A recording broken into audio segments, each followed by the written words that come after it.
Rainy Arizona evening, y'all. Rainy Arizona evening. Beautiful though. And the Wally World, call this Ghetto Wally World parking lot. And let's get into it. Turn that off. Let's see if it'll do better. Yep, Ghetto Wally World.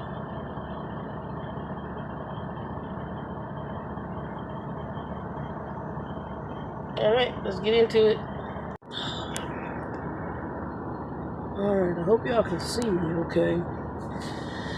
Oh, okay, I'm at home in Arizona. It has been raining today. I love rain. Probably because I'm from Arizona and it's deserty. That's a mess over there because I got laundry and I went to the store. Went to Big Lots. This is going to be for the 411 Trucker channel. And my topic, I'm a little late. Just because I came on home time, doctor's appointments, and then hanging out with family and stuff. And friends. Excuse me. I was going to get my glasses this time, but my money wasn't right after I took care of my other stuff. At doctor's appointment and had to pay some other bills. So I will get my glasses next time I'm in town. I got probably gonna get a couple sets actually. Got a new prescription. It's just a little bit better than this. It's not a big change.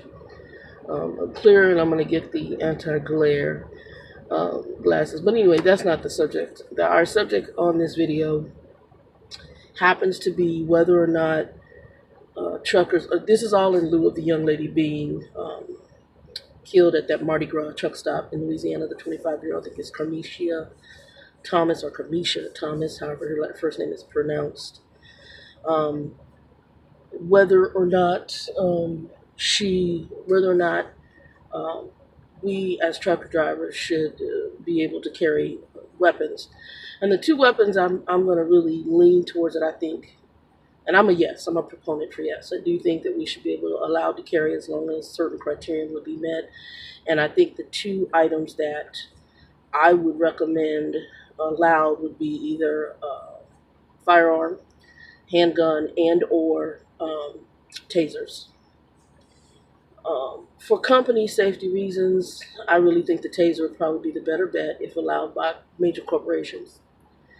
The gun, that puts you at risk for some other things and other liability issues. But the taser is almost like what the electric jolt. And you can get the taser gun where it shoots the cords out and put the person down. I don't recommend, I thought about pepper spray, but pepper spray to me could also backfire on you. All of them could, but the pepper spray could really backfire in a closed space if somebody got in a cab. The taser usually is enough electricity to put somebody down, okay? The gun is something that I don't really have a problem with the handgun if you know how to use it, but my problem would be as if I was a business owner that could be turned around on the business, or it's not accepted by the customers. I also don't think you're waving around in the air either. It's something that should be kept on the truck, and you would know what states to be in for those particular items to be available on the truck.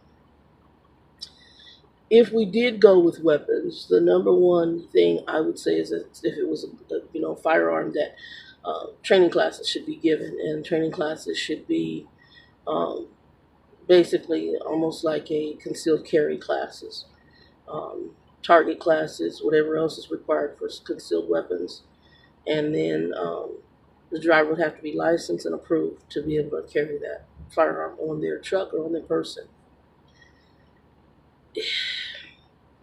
Some people see it as a hard thing. I don't. I think that, we're out here over the road. You have all sorts of people. Oh, the other thing I think is that there should be a psychological examination. But you have a lot of people out here that there's some strange folks in trucking, strange folks at truck stops, strange folks in general. And, there's areas of the country in which, I'm sorry, it's just not conducive to it's not conducive to where I would feel quote unquote safe. It was funny, I was watching, and I like some of her videos, Jay Rich. I was watching her, and she's talking about, I watched the video that she did about this young lady, and she came from a very different perspective. We agreed on some levels, because I definitely agree the baby was naive, and we agreed on some levels, but actually we agreed on quite a few levels because the baby was very naive. I think though, Jay Rich took a little bit different stance because she felt like, I guess in a sense, the baby should know a little bit better.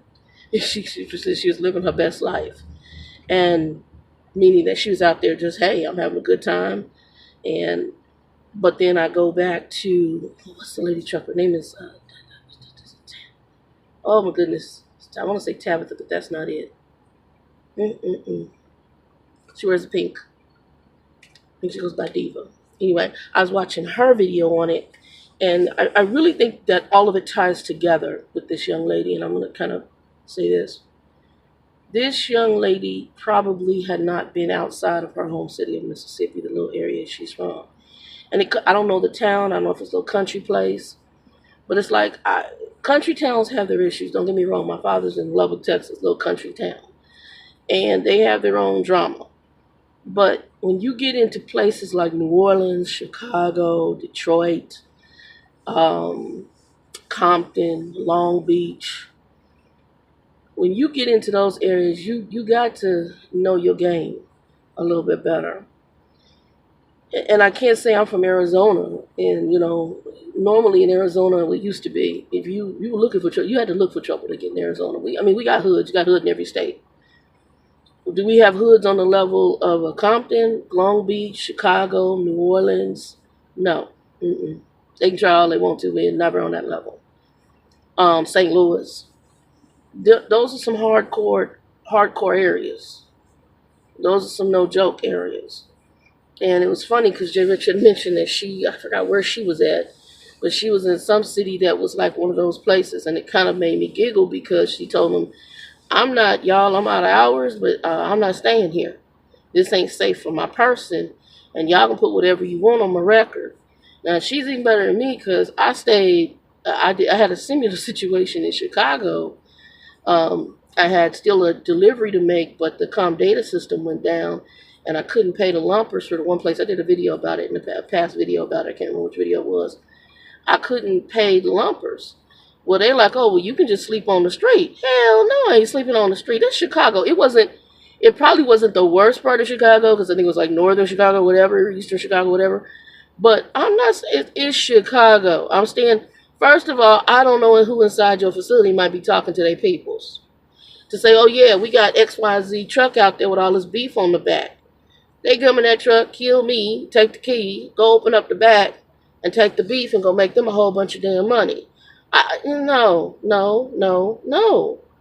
So I did exactly, my company doesn't pay for parking, but I was like, y'all gonna have to reimburse me for parking because I'm not staying here. And I went to what's called a secured yard, and I stayed, it's a hole in the wall truck stop. It ain't all that great, but it's secured. It's small enough. They got a person there. I parked towards the front area. They had a little restaurant, but like I said, even then, I had to be parked awfully close to walk even to the. Otherwise, I'd have pulled into the fuel aisle, got me something to eat, went back to my truck. There's some wisdom that you gain out here in dealing and being alert, and you need to be alert. I also watched today Scooby-Doo, as he goes by Scooby-Doo. Y'all can look him up.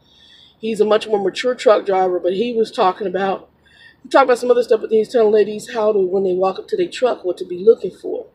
To look in when you get up to your truck, kind of before you start putting your key in that door, look around the back and make sure you don't have somebody on that catwalk. Kind of bend down and make sure you don't see no legs underneath the trailer. So there's things that he mentioned.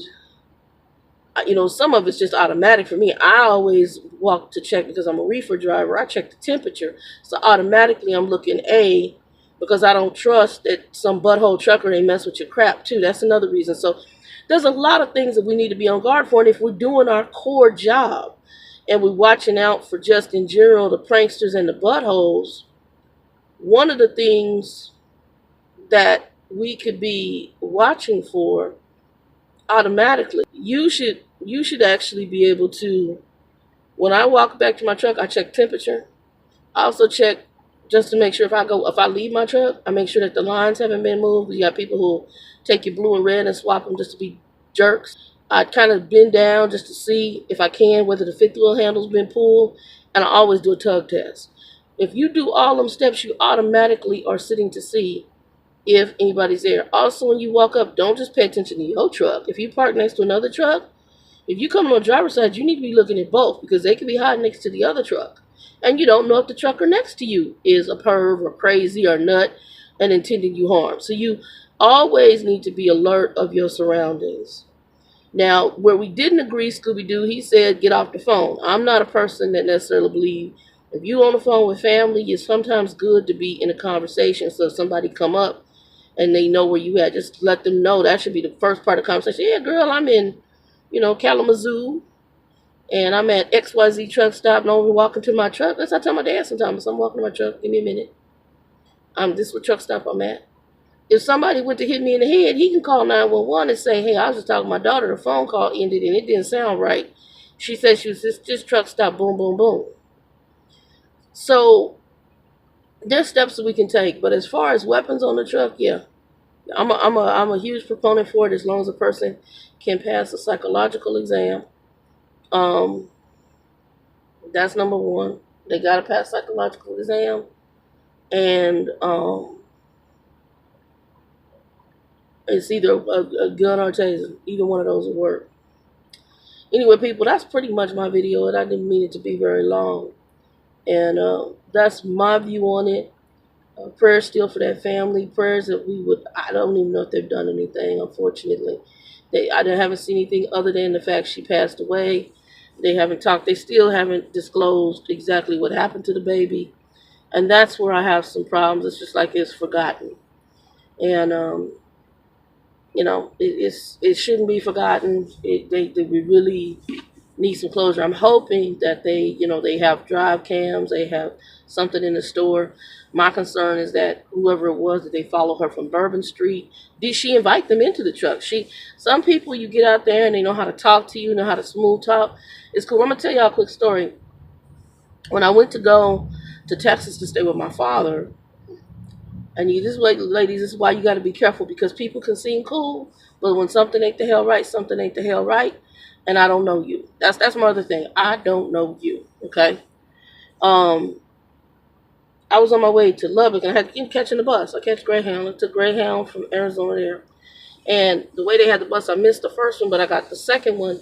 And the second bus that I got, it took me to, I had to go through, was it El Paso?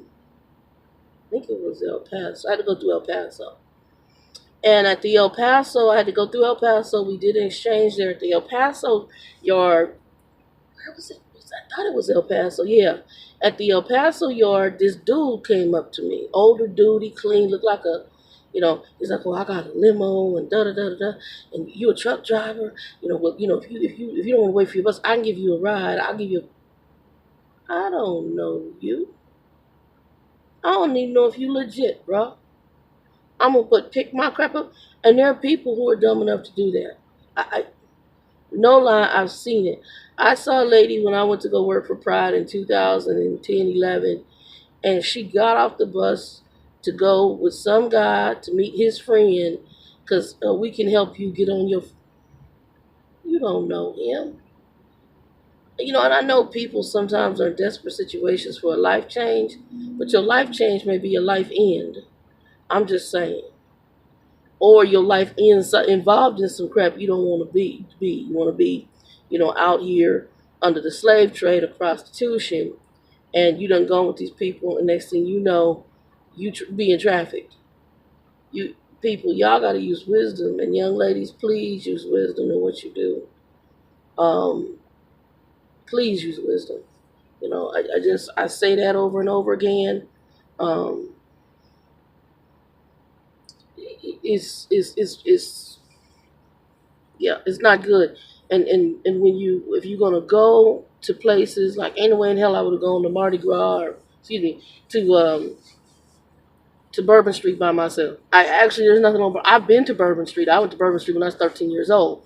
with my aunt, my uncle, and their little daughter, and we all walked together, and we all knew. They told them, you don't want to go at this time of night. You want to go this. You go down and see there's restaurants down there, there's some jazz down there. You guys can walk down there then. You do not want to go at this time of night, not with no kids, and not by your damn self. It already told you a lot about it. So I have been on Bourbon Street. I've been through the French Quarter. I've been in New Orleans. There was a heavy duty. I knew homeless back in the day. This was prior Katrina. It was a place that it was beautiful to visit. It's somewhere I wouldn't want to live because I already could tell some stuff. So y'all are just use wisdom. Just use some wisdom. So to my people, use wisdom. But yes, I do think we should be able to have weapons on the truck. Yes, as long as you pass a psychological examination, I believe that you should be able to carry. Guys, be blessed. Also, if you're an Arizona person and you have your CDL or regular driver's license, your driver's license, as of I think it's within the next year or so, cannot be used to fly. You have to go have your license updated to do that, and I believe there's a fee. So check with the Department of Transportation or commercial DMV or regular DMV if you're a regular driver. I have a passport, so I'm not really worried about that. I could use my passport in conjunction with my license. I personally don't like to fly, so I prefer, that's probably why I catch the bus more. And one is my weight, but even without my weight, I just don't like flying. And now with all the drama going on, with flights, I'm so cool on it. I'd rather just catch a bus. What I really want eventually is to own my own RV, and I'd love to have an Airstream. That is my RV of choice and a good truck, and that has always been my favorite RV. I'd like to get an old Airstream, have them gut it and custom it and do it the way I want to, polish it up and go my way, and I want the big long one. But I don't know. Otherwise, I also do like the brand new ones, like the Tommy Bahama one. I think that's that 33 foot. It has a larger shower, has a little theater area. And it would just be me and a dog, or me and a couple of dogs. And then if somebody wanted to go camping, I'd take them camping. And for me, I wouldn't mind getting fishing and some video. But anyway, that's neither here nor there. That's just some rambles at the end, guys. Be blessed. This is for the Trucker411 channel. I may also put this up on my channel. My charity of choice for this video would be Phoenix Rescue Mission. The overall charity for the channel is going to be, I believe it's called the Christphers Fund, and I'll link those below. We're going to start posting those on the Facebook page as well as under the videos. And then on top of that, I'm going to see if Savanje, who is Mr. Shy, can also throw that up on our website for us. The links from all our favorite truckers. Congratulations, he's up and running. His truck is finally fixed after dang near 30 days down waiting for parts, and prayerfully the insurance company reimburses him for his downtime as well, because that's a huge setback for any trucker, and that's part of that lease purchase owner op thing that you got to be prepped for. And that's the stuff that I'm I hate to say I'm happy they're going through it. I mean, I'm not happy they're going through it, but I'm learning from what they're going through. So I get to see in advance what they're going through. I think DCI Jams is talking also about doing lease purchase with his company. I kind of told him he shouldn't, not with that particular company. I haven't really said the reasons why, but I'm going to be doing a video on my views of lease purchase and what to ask and what to look for. I want to sit down and talk with a person like Black Saint, who watches my personal channel, and Black Saint has mentioned that he bought 3 trucks through his company initially, and I don't know if he's still with them or not. But he bought 3 trucks. He's bought 3 trucks through them, which is phenomenal for lease purchase. So he's a very good businessman in conjunction with that. Anyway, video's done. Y'all, I want y'all to be blessed. I got to get in here and fold up laundry and clean up this side of the chair. I also got to go through and take clothes out because I got to go pick up my clothes for winter because it is getting cool. Y'all, 2 and 2, be blessed. Be safe out here on the road. Watch your surrounding. Watch yourself. God bless everybody. Peace, 2 and 2.